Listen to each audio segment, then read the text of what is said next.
Hai semuanya, perkenalkan nama saya Diana Febrianti dengan NPM A1J021020 dari kelas 2B Pendidikan Non-Formal, mata kuliah Pengelolaan Pendidikan dengan dosen pengampu Dr. Muhammad Kristiawan MPD.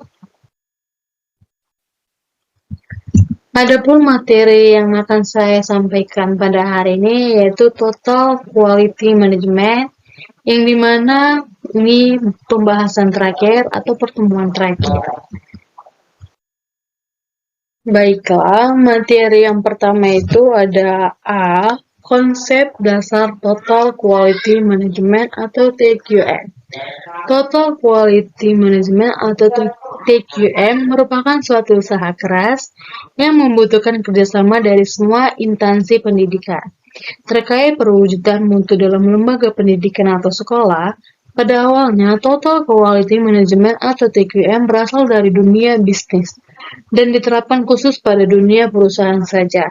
Tetapi seiring berjalannya waktu, Total Quality Management atau TQM juga diterapkan dalam dunia pendidikan atau sekolah. Yang B, pengertian Total Quality Management atau TQM. Total Quality Management TQM didefinisikan sebagai suatu pendekatan dalam menjalankan usaha dengan memaksimalkan daya saing melalui penyempurnaan terus-menerus atas produk, jasa, manusia, proses dan lingkungan organisasi.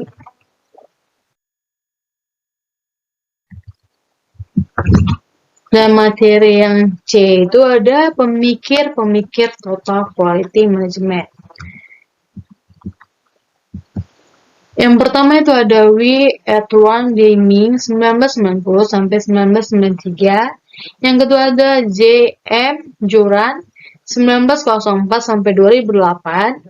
Yang ketiga ada Armand V. Feigenbaum 1992. Yang keempat ada Philip B. Crosby 1926 sampai 2001.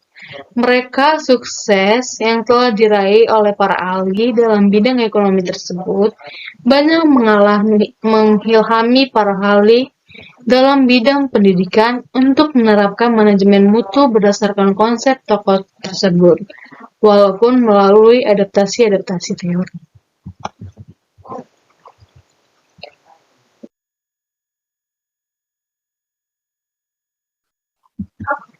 Selanjutnya ada D.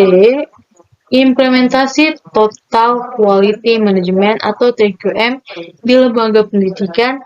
Ada 5 teori. Yang pertama itu adanya perbaikan secara terus-menerus atau continuous improvement.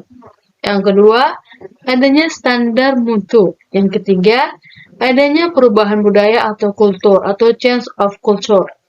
Yang keempat, adanya perubahan organisasi. Yang kelima, adanya usaha untuk mempertahankan hubungan baik dengan pelanggan. Materi selanjutnya ada E, Pilar Total Quality Management atau TQM. CIR 1996 menghubungkan antara pilar-pilar tersebut sebagai berikut. Produk adalah titik sentral untuk tercapainya tujuan dan pencapaiannya organisasi. Mutu dan produk tidak akan dihasilkan tanpa pengendalian mutu di dalam proses. Mutu di dalam proses tidak akan terjamin tanpa organisasi yang tepat dan efektif. Baiklah, materi selanjutnya ada F, hambatan implementasi Total Quality Management atau TQM di lembaga pendidikan. Yang dimana pembahasan kali ini ada 2 topik. Yang pertama itu strategi pembangunan lebih bersifat input oriented.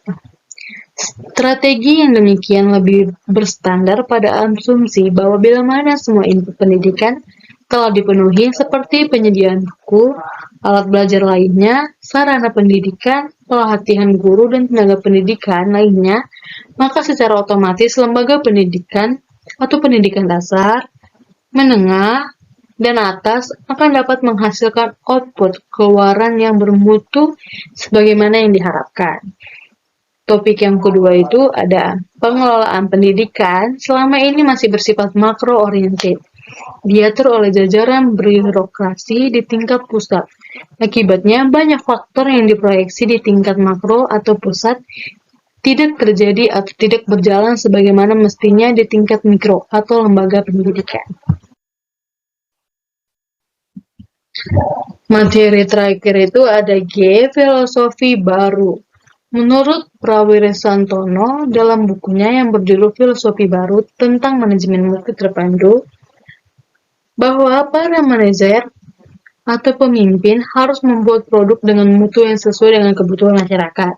Tujuannya agar produk yang dibuat dapat dipakai dalam masyarakat, karena produk mempunyai mutu yang sesuai dengan kebutuhan masyarakat. Dasar dari filosofi mutu produk mempunyai beberapa prinsip.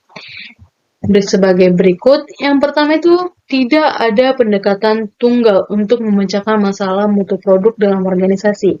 Yang kedua, organisasi bermutu prima hanya dihasilkan oleh organisasi yang mempunyai struktur organisasi yang baik, proses produksi yang andal, dan manajemen pembelian bahan baku yang juga sangat baik. Itulah materi kita kali ini dan pembahasan yang terakhir. Sekian dan terima kasih.